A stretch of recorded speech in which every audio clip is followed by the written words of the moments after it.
Shoot the commercials. I mean, is it too much to ask to try to shoot a commercial or to do the promotion for the fight?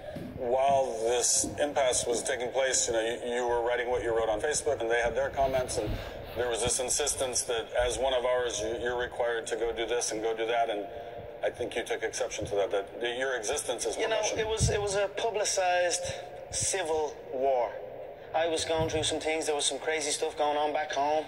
I wanted to be focused on my training. It sounds like that was maybe the sticking point. They wanted to use you the way they wanted to use you, and you said, no, I need to do this for myself and get back to the training I need. I was in a time where I was like figuring out something.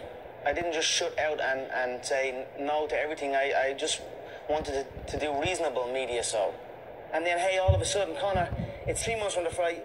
We've got to drag you 40-hour flights to come and do a run around New York, Vegas, California, 70 press conferences, 70 talk shows, adverts, all of this. I was like, I only made you 400 million last week. That was only last week, that fight.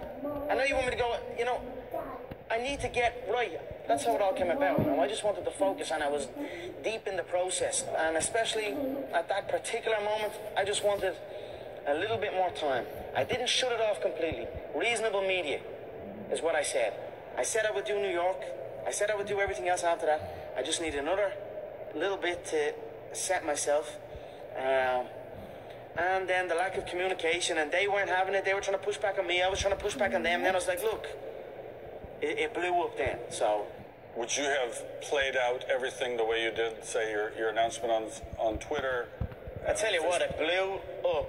I wasn't, I don't know what I was just kind of having fun with it. At the start, it was kind of half-hearted, and then it just went, shoo, and then all of a sudden, you're off 200. And I was like, all right, well, you too then. It was kind of like a little, it was fun. Seeing it all blow up like that it was amusing for a while, There was times where I was like, seeing the press conferences take place, and then I was like, I should have just jumped on the damn flight. I should have just stuck it out and went with it. But sometimes you've got to do what's right for you and not do what's right for everybody else. And especially if you've done what's right for everybody else a million times over, you should have the right to be able to do what's right for you sometimes. So that's what I felt. So, not to put words in your mouth, but it sounds like you intend to fight UFC again. You'd like it to be sooner than later, even. I'm committed to the fight game. I enjoy competition.